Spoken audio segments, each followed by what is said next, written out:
충돌이란 표현이 이제는 좀 새롭게 들리지 않을 만큼 상황이 정말 많이 지나왔습니다. 문재인 대통령과 윤석열 당선인 간의 지리한 갈등이 이어지고 있습니다. 그런데 어제는요, 직접 충돌했습니다.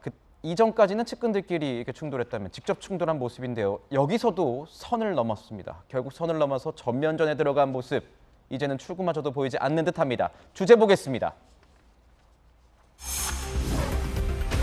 네, 문재인 대통령과 윤석열 당선인 직접 충돌했다. 결국 선을 넘나.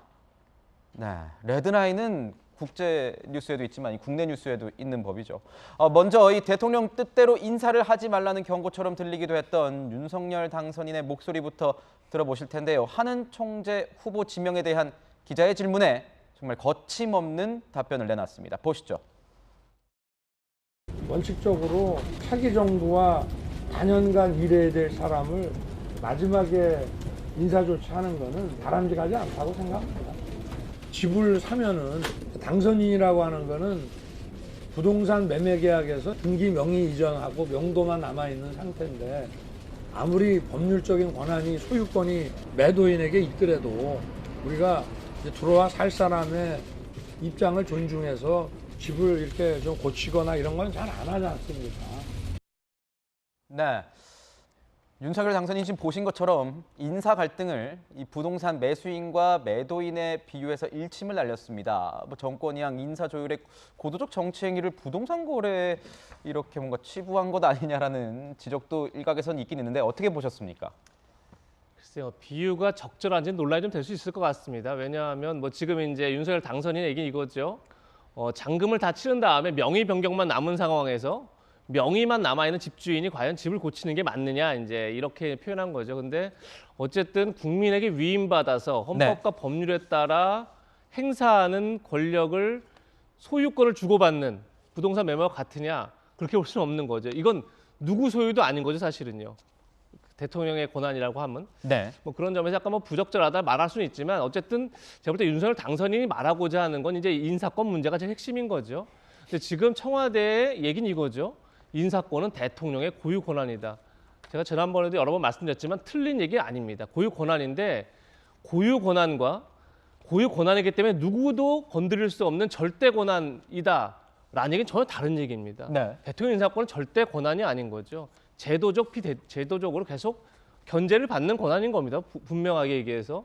그런 상황인데 지금 이제 뭔가 청와대가 저는 굉장히 착각을 하고 있다고 생각하는데 대통령이 고유 권한이기 때문에 우리들이 얼마든지 행사할 수 있다.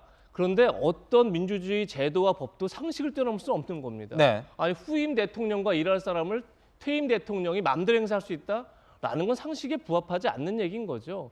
만약에 상식에 부합한다면 왜 민주당은 그리고 문재인 대통령은 2016년, 2017년 황교안 당시 대통령 권한대행이 인사권 행사하려고 했을 때 그걸 왜 비판했습니까? 그때 비판은 옳은 거고 지금 비판은 틀리다? 이건 그야말로 민주당의 내로남불 행태를 그대로 반영하고 있는 거죠. 그런데 지금 청와대 이런 얘기까지 합니다.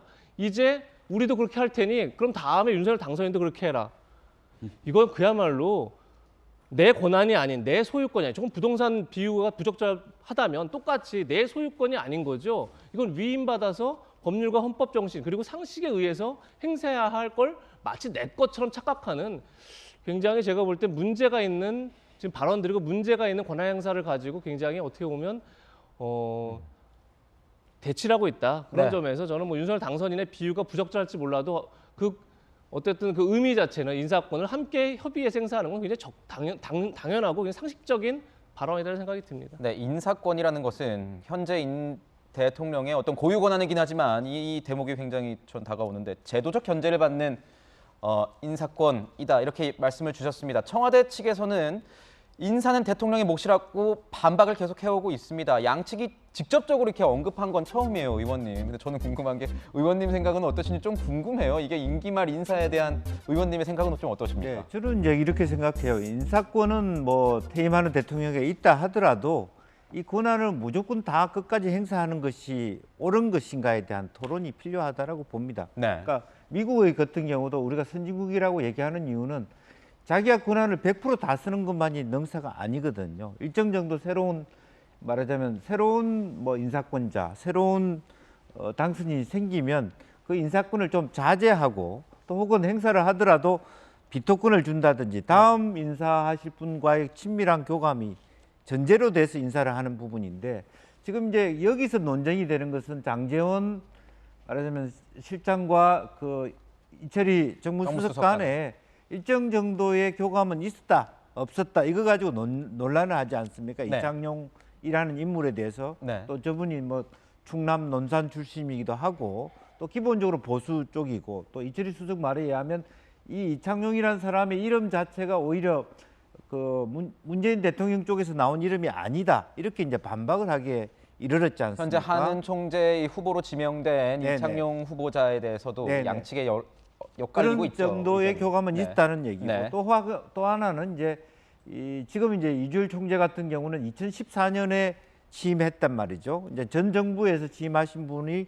4년 연임으로 그대로 받았기 때문에 네. 뭐 그런 면에서 사실 이게 크게 논란이 되느냐 이런 부분도 있습니다만 저는 차라리 이러한 문화가 계속적인 갈등이 지속된다면 아예 법을 고쳐서라도 새로운 대통령이 뽑혔을 때는 건임 대통령이 그와 같은 어떤 고도의 어떤 인사권에 대한 행사를 자제하는 것을 뭐 금고라는 것으로 해결이 안 되면 법제화하는 것도 하나의 방법이다 그렇게 생각이 듭니다. 그렇군요. 이번 기회를 통해서 하나의 법제화, 뭐 새로 좀 법을 바꿔보면 어떻겠냐 이렇게 말씀을 주셨습니다. 뭐 합의가 될지 협의가 될지 이런 것도 뭐 만약에 법이 생긴다면 그런 문구에 들어갈 수 있겠죠.